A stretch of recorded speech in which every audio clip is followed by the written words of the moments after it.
the visit of the Iranian president together with his team, the foreign minister. They went to the United States. They talked with the media on the right and the left, but the main message was the negotiations, the talks. And here is what President Pezeshkian said on Fox News. No place for nuclear weapons or any type of weapons of mass destruction. The unfounded accusations that they're blowing out of proportion is unacceptable. We've never sought nuclear weapons. We never will seek nuclear weapons.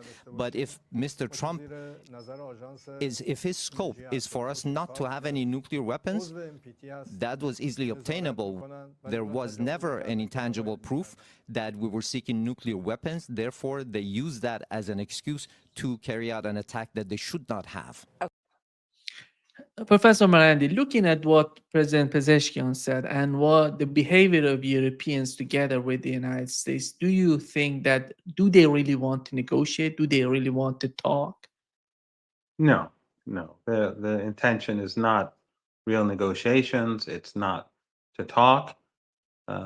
They are deeply under the influence of Zionists and the neocons, and of course, the neocons and the Zionists are the same. They have shown that they do not have any goodwill.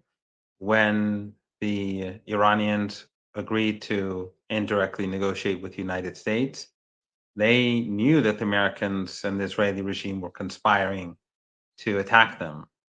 I've heard people say online that the Iranians were deceived. No, that's not true. The Iranians knew there would be an attack.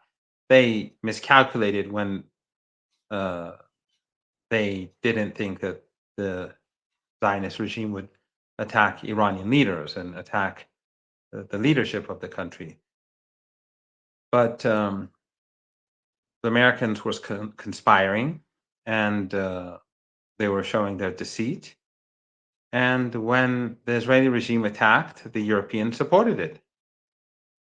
The Canadians, the Australians, New Zealand, the collective West, they supported the attack on Iran. And I think it was the German chancellor who said that the Israeli regime does our dirty work for us. So I think that shows exactly where they stand. And then with regards to the snapback mechanism and the revival of the 6 UN Security Council resolutions that were passed many years ago, again, we saw the Europeans deceitful towards Iran. They basically told the Iranians that if you do A, B, C, that we will respond with flexibility. The Iranians knew they were lying, but the Iranians, just to show that they're lying, they agreed to a deal with the International Atomic Energy Agency in Cairo. Yet, despite that, the Europeans they bowed to the United States, as was expected in Tehran. And so, every time the Europeans made a promise and the Iranians moved forward, it turned out that the Europeans were lying. Again, the Iranians knew what was happening, and it was not about being naive. The Iranians want that segment of Iranian society that is more naive, the liberals, the wealthy, some university students who are young and impressionable. They want them to be on board right now because we are entering a dangerous stage. We know that the Israeli regime will be planning another attack, and it could be quite soon. So the Iranians want the country united, and they also want the international community to see that the West is lying, that the West is deceitful. And this is not about the nuclear program. Again, we may see an attack soon on Iran, but Trump has already said that Iran's nuclear program has been obliterated. He said that many times. So, what would be the justification for attacking Iran? When the attack starts, again, you'll see the Europeans and the Americans and the Canadians and the Australians and New Zealand in the same camp. And you'll also see Erdogan's military installations that are being used by the Americans. They will be at the service of the Israeli regime. You will see Qatari military installations that are controlled by the United States at the service of the Israeli regime.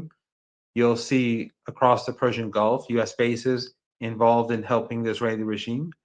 It will be just like it was last time round. Jordan will allow the Israelis to use their airspace to both attack Iran and to defend. And of course, uh, it will be just like what we saw last time, except for I think Iran will be much more assertive. The country is very united, and the West is much weaker today, and so is Israel, because the Israeli regime, because as we move forward, the Israeli regime is becoming more despised across the world. I'm at a conference right now outside of Iran, and you can see there's a consensus about the Israeli regime. It's despised, and this is only getting worse. And at home, Netanyahu is getting more unpopular. Israeli Zionists want the war to end, not because they're good people. Overwhelmingly, they're genocidal, according to their own polls. I'm not saying this as an accusation. That's what their polls say. But they're tired of the war. It's ruining their lives. It's ruining their future. So they want. So Netanyahu does not have popularity at home to continue the war. The economy is floundering. Uh, the world is increasingly growing hostile. They've lost American society. So, and the Iranians, of course, are going to be much more prepared this time round. They're not going to be. Uh, they've basically been learning from their shortcomings and uh, their mistakes and miscalculations, and they're reorganizing and restructuring. So their offensive capabilities will be much better, and they'll be better equipped to protect themselves as well. So this time around, it could be a harsh, very harsh war. But the point is that the West will support the Israeli regime. It doesn't matter. They say that, okay, the nuclear program is obliterated, as Trump keeps saying. Whether that's true or not, that's beyond the point. But an attack on Iran will be supported by the West simply because it's Israel that does it. And no one should be surprised, because the Holocaust continues as you and I speak. Today, a lot of children were murdered. Last night, a lot of children were murdered. The the attacks have intensified after Trump and Netanyahu spoke. So the Western media doesn't is indifferent. We see that TikTok is being purchased so that pro-Palestinian voices can be silenced. So when they're carrying out genocide, and Western journalists and elites and academics are all quiet or apologists, then no one should be surprised that the Israeli regime will strike Iran again, and the West will support it. There's nothing to be surprised about. We've learned from what Iran's foreign minister, Dr. Araqchi, he said that the West, it seems that the United States has asked Iran to somehow to send their enriched uranium in order to postpone the snapback sanctions and all of this. But how the level of ignorance is somehow unbelievable. What's going on in the sort of talks they're doing? So what does that mean, the snapback sanctions for Iran? That the United States is putting some sort of, in my opinion, ridiculous offer to Iran. Well, another thing that the Europeans said was that we want you to negotiate with Americans, and the Iranians agreed within the framework of the P5+1. But again, uh, despite Iran's agreement, the Europeans went ahead with the snapback. So all this just proves who they are, and how deceitful they are, and how unreliable they are, and how useless they are. But I think, Nima, the problem is that the West is now in a place where it has been exposed to everyone. across the world. They have they have no regard for human rights. They have no regard for freedom. We see how pro-Palestinian supporters are being suppressed, how their voices are being silenced. We saw what happened to George Galloway and his wife, not just George, but also his wife. Yeah.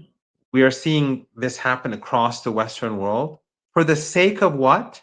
For the sake of a genocidal, racist, ethno supremacist, colonial regime that's carrying out a Holocaust, an ethnic cleansing, and is openly racist. They're doing it for them. They're doing it all for them. So the West has zero clout. They've lost their soft power. They're losing their economic power.